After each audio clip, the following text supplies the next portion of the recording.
Yogena chittasya padena vacham malam sharirasya vaidhyakena vyopakaratang pravarang muninam Patanjaling pranjalirānutosmi. Now, last time we discussed the point that if you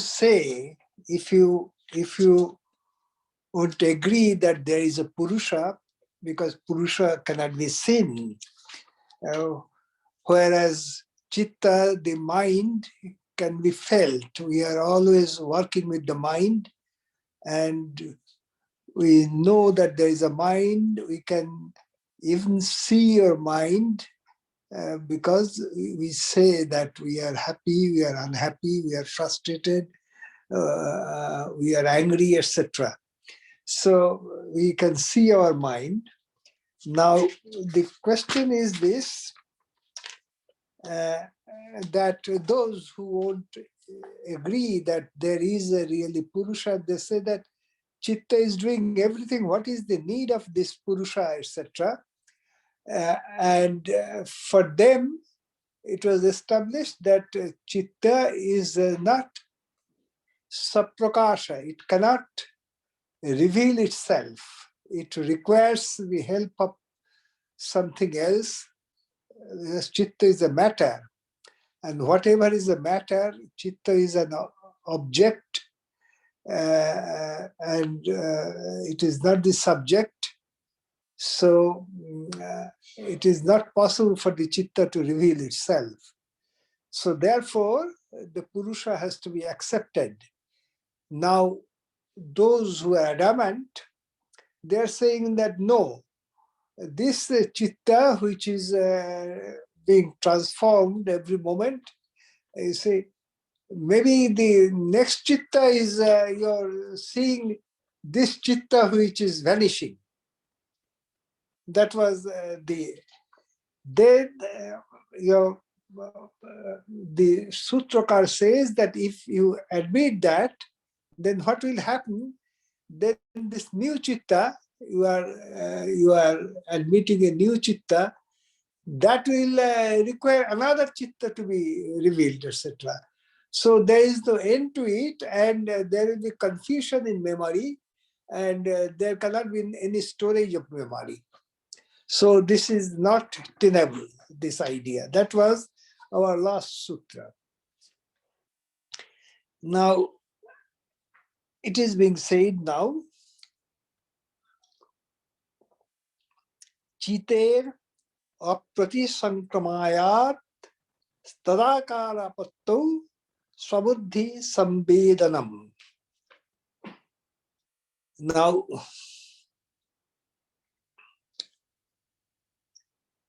Chite means Chiti, Chiti means Purusha. It is not Chitta. Chite aprati sankramayat. This Purusha, it does not, you see, it does not go to the Chitta. There is no transport of the Purusha towards the Chitta. But what is happening, that in the Chitta, there is a reflection of the Purusha.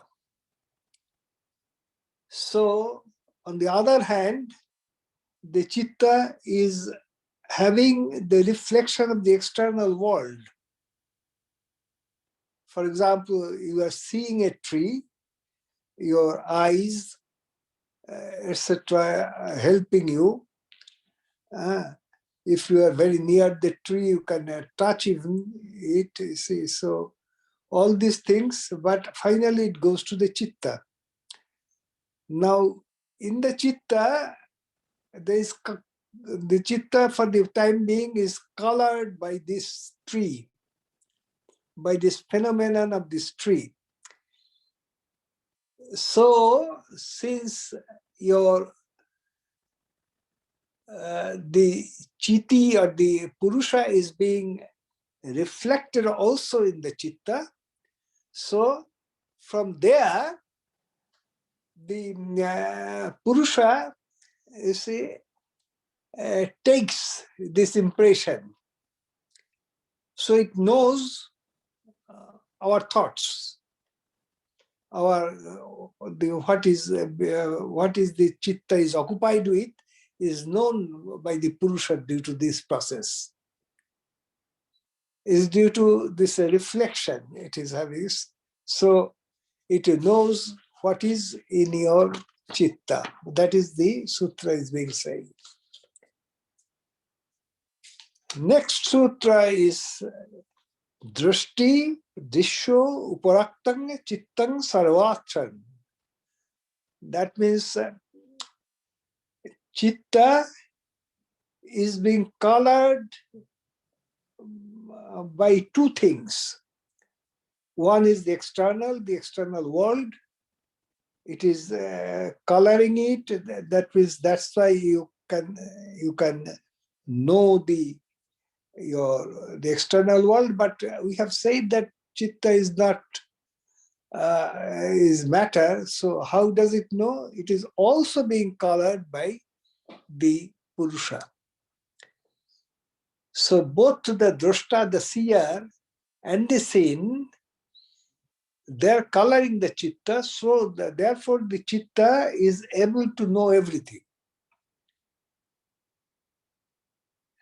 See, it is such an instrument that it is it is being colored by the external world, and also it is taking the reflection from the purusha. Therefore, it has a transparence which is borrowed, and that is the thing. So therefore, the chitta knows everything. That is what this sutra is saying. And now, this thing actually, you see,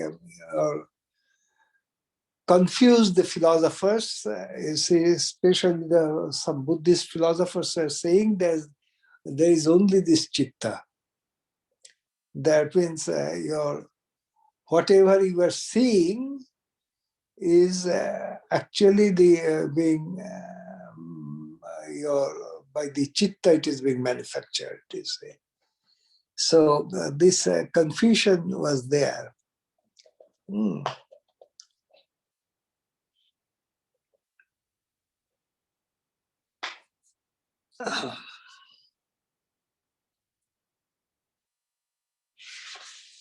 So that is called Bigyanavad, that everything is chitta, you see. There is nothing, etc.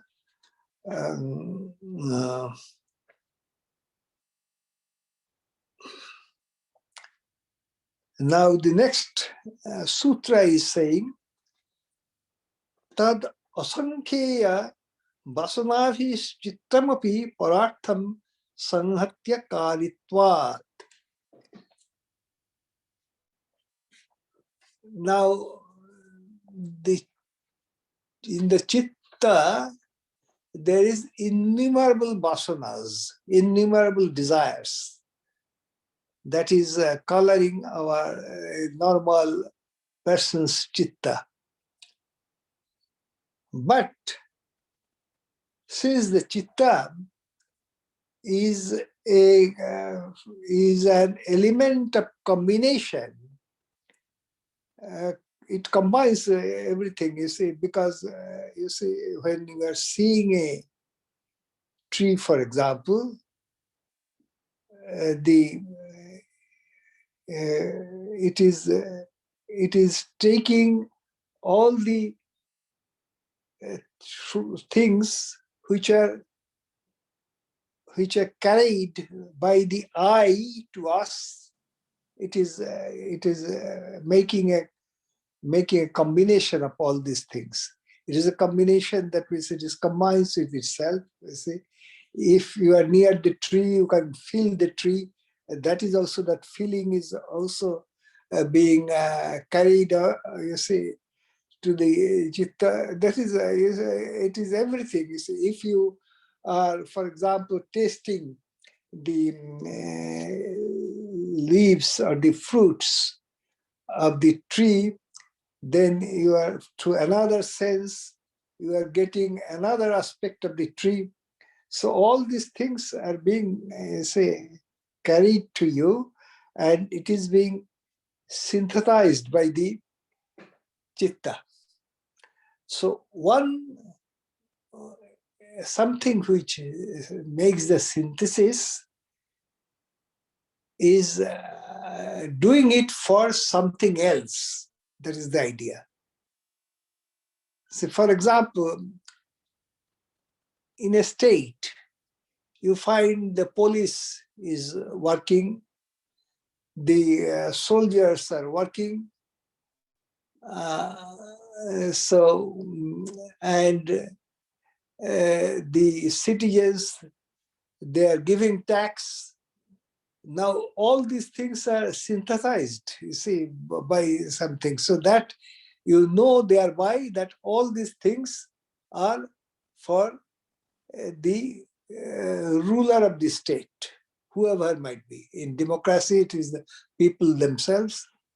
In monarchy, it is the monarch who is receiving, when there is a dictator, it is for the dictator. So all these things are working, you see, in harmony for something else. So Chitya being a factor of combining, of synthesizing all these things, is doing for something else. That means it is an indirect proof that there is something beyond the Chitta, which they are calling here the Purusha.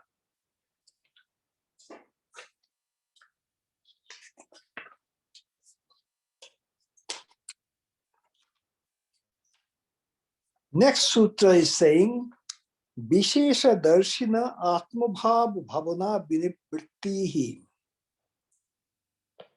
Now, Vishesha Darshina, that means those who have seen things deeply, profoundly, for them, Atmabhava Bhavana Vinivritti.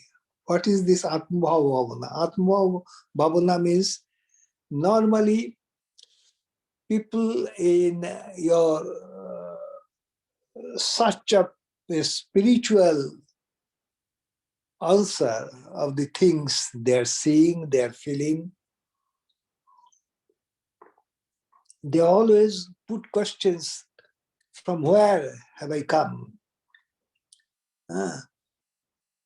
To which place I shall go after my death? You see. What was my condition before this existence? So all this question is that this is called Atmabhava Bhavana. So they come to an end when you have, you see, got to the things profoundly. You know that it is Chitta only is transforming itself, and Purusha is separate. You say. So when you have understood this separation between the Purusha and the nature, then this kind of, you see, quests, they come to an end. That is the meaning of the sutra. That means you are no longer, you have understood that it is the chitta's functions, etc., etc. You are unaware of the fact that the Purusha is separate and is in a neutral position. It is not participating in your small joys and sorrows.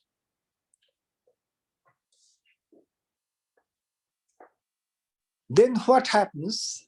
You see, that is being said. Tada viveka nimnang kaivalla pragbharam chittam. At that time, the chitta, which is like a river, flows on a bed which has a slant towards viveka. That means discrimination. Discrimination between Purusha and Prakriti. Nature and the Purusha. And it is leading towards Kaivalya. Kaivalya means Kevalata, aloneness. That Purusha alone is there, it is not connected with Prakriti. So towards that, the Chitta is flowing. You see, in in the Sutra, which is in the first book of Patanjali, Abhyasa Vairagya Bandha Nirodha. In the commentary, it was said that Chittanadi Namo Bhayato Vahini. This Chitta is like a river which flows in two opposite directions. Bhavati Kalyanaya, Bhavati Papaya cha. One is leading to your ultimate welfare, and one is leading towards sinfulness. Yatu kaivalla pragbhara viveka vishaya nimna sa kalyanavaha. The current which is going in this slant, you see, towards viveka. So that is your ultimately leads to kaivalya, and that is your lead to your welfare. Sansara pragbhara aviveka vishaya nimna papavaha. When the slant is towards your slant is towards aviveka, that means lack of discrimination, and it is full of samsara, that means changefulness, that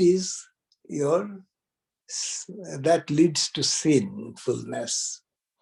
So here it is the same thing is being said, that now at this stage when you have understood so much, then your tada vivekanimnam kaivalla pragbharam chittam, I say. That means then the river of chitta is flowing in the direction, in the slant, you say, which is slanting towards viveka, and it leads to kaivalya.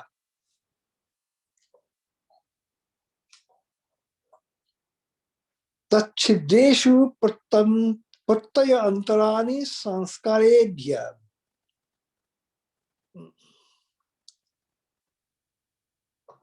Now, though this is leading, but sometimes there is a gap in it, in this flow towards kaivalya. And other kinds of ideas get in due to sanskara. That means you are in the path of yoga, sometimes ideas of bhoga comes in. That's why you remember in the Gita, in the second chapter, 59th shloka, it was said, Vishaya binivartante niraharasya dehinaha Rasavarjam nasupasya param drishtva nivartate. That means if you are avoiding enjoyment of these objects of this world, then these objects of the world, they recede from you. Because you are not taking it, they recede from you, but they do not recede completely. Rasavarjan. They leave in your mind the taste for these things. So the taste also, rasapasya parangdrishtva nivartate. This taste also goes away when you are face to face with the highest truth. You see? So here also they're saying the same thing, that you have not attained as yet. You are journeying towards it. So there is still danger. So it is a warning to the yogi that is in an earlier sutra that vrittis are fivefold.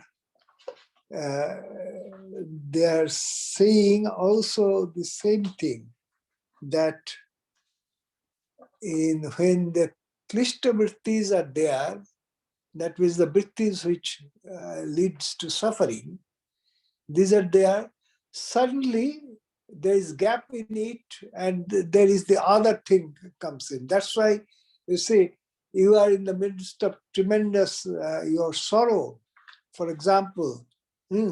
Suddenly, if you have good samskara, suddenly some your vairagya arises, dispassion arises. You understand that this is samsara is like this.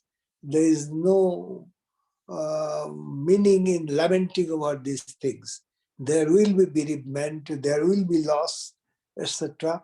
So suddenly you say, but again, since your sanskara is not so good, so again you are overwhelmed by the samsara, by the changefulness, and you continue your lamentation, continue your, you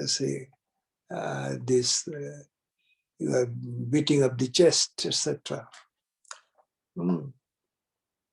So that's why this sutra says, Tachideshu pattantarani sanskarebhyaha. But earlier in that sutra, this commentator has said the opposite also true, that sometimes in the midst of a tremendous sorrow, tremendous suffering, you are momentarily awakened to a higher truth. Next sutra, Hanam Esham Kleshavat Uktam. Now, this due to sanskara, these other ideas of bhoga entering into the flow of yoga. They say this has to be again tackled. How to be tackled? In the same way as we have talked about the thinning out of the kleshas. In the same way, these things has to be done.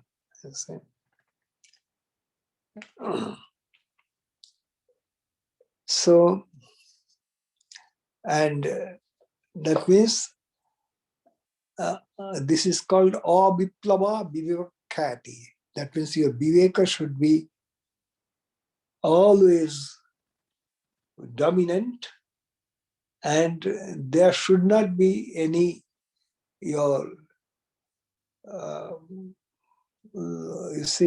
coming and going like a tidal wave. It should not be there. So that is called unwavering your viveka. Now the next sutra, we have discussed it many times. Prasankhane api akusidasya sarvata vivekakhate dharmamedha samadhi. That when your best, this viveka jnana is your on the rise, so you do not take any interest out of it. Interest means interests are these occult powers.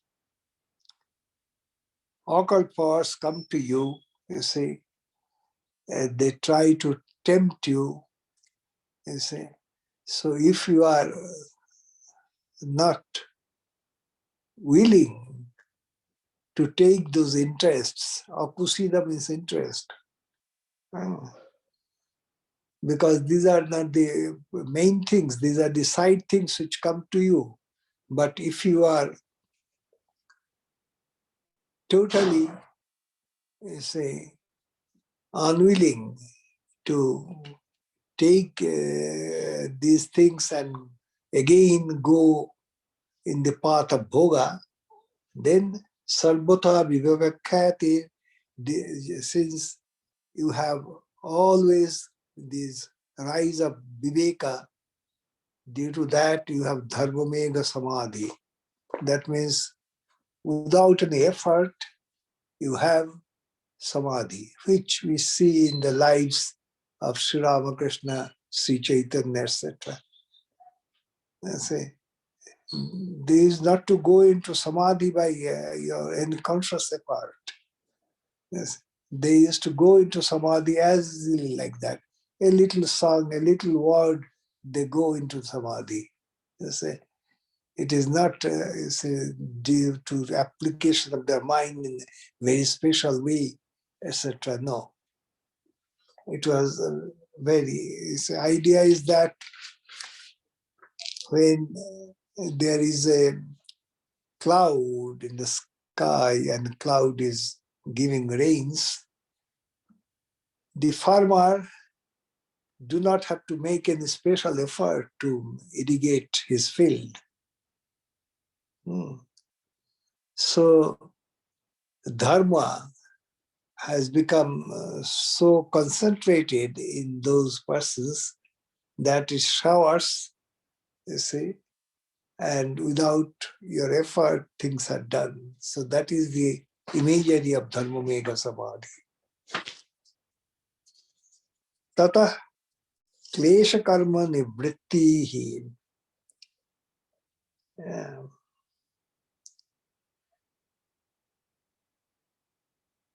So klesha karma nivritti means all klesha and all karma, they come to an end. Because the karma normally is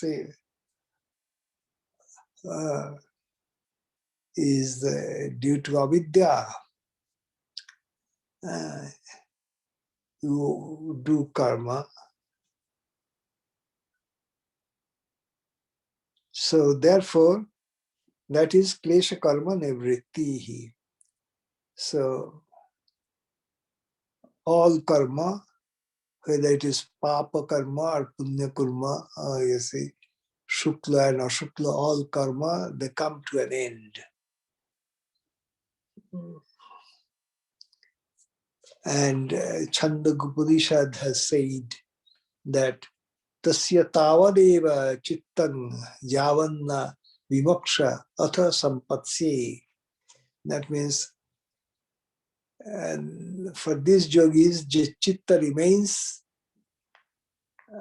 till the collapse of the body. After that, they achieve total moksha. tada, next sutra, tada sarva varana mola pratyasya jnanasya anantyaj ageyam alpam. At that time, all the coverings which are, you see, covering the mind, which are the dirt of the mind, they go away and your knowledge becomes infinite. And due to that, the ageyam, what is not known, what is knowable, that becomes your alpam, that becomes very small.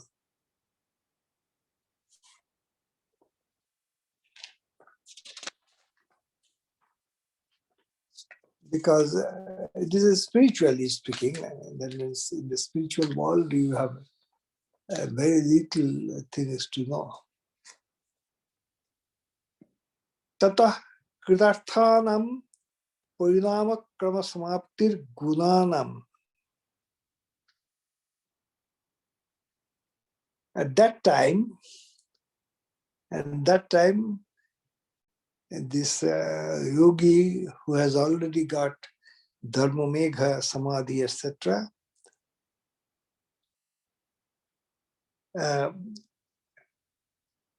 this parinamas are the gunas that come to an end. That modification of the gunas that come to an end at that time.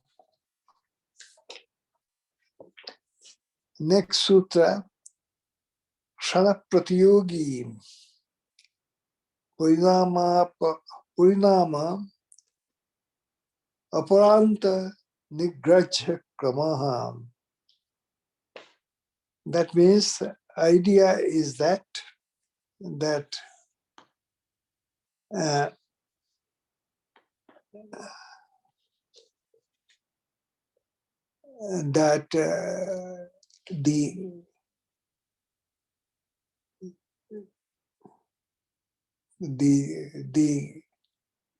parinamas, the modifications which were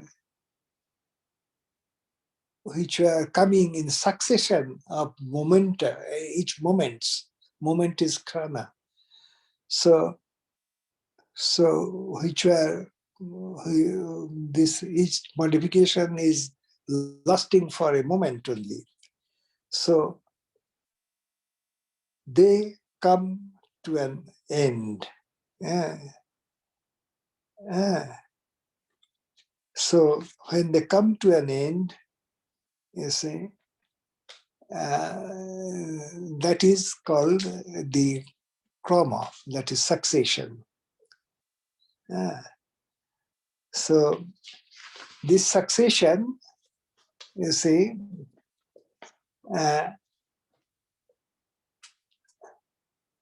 so which was coming in a like a flow, that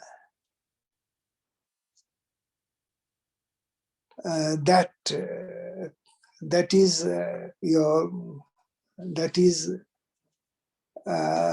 the krama, and this krama succession, you have understood it. You see that this is succession. That means one after another. For example, you have done your something which is which is in the side of dharma. So normally dharma will give you sukha. Sukha will give you asakti. That means your pleasure will give you more clinging to things. You see, from clinging to things, you will that will produce again more effort. You see, this is the shala. You see, so So that is your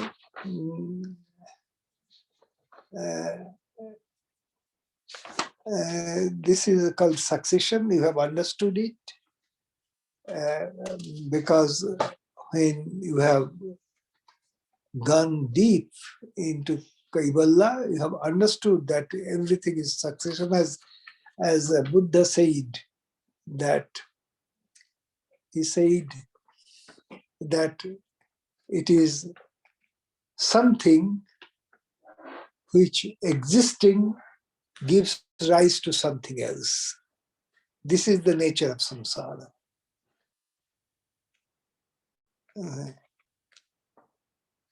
Samsara means you are seeing something else is preceding it. Due to that, this is being done. And there is, you see, there is another modification which is due to this modification now, etc.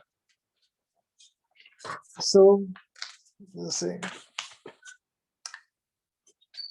now Purushartha Sunyanang Gunanang Patiprasava Kaivallang Sarpa Pratishtha Va Chiti Shaktir Iti. So when you have attained up to this point, then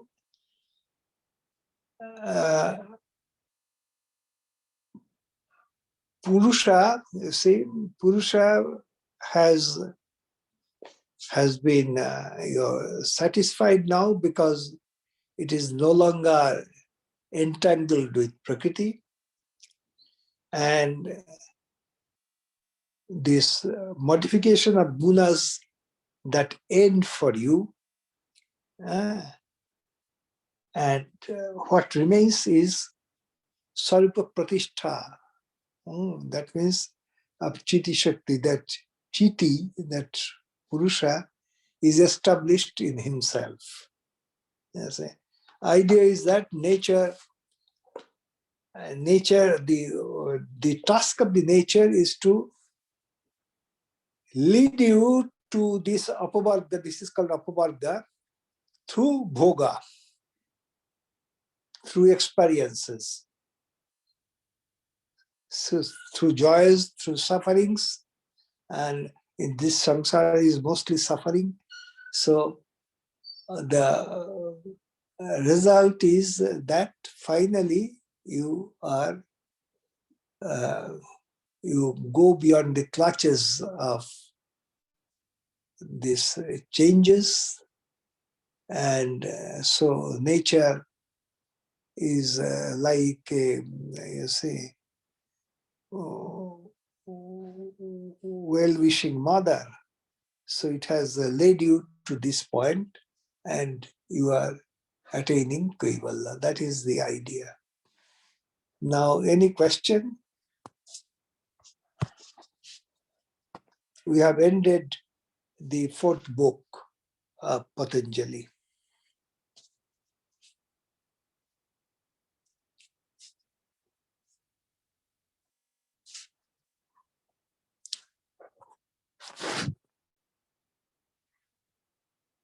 Hello.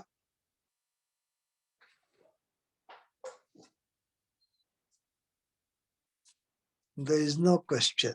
Okay. So next time we shall begin the Bhagavad Gita from the 2nd chapter. Mm-hmm.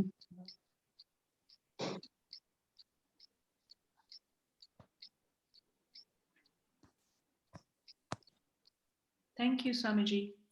Okay. Pranam Maharaj. Swamiji. Okay.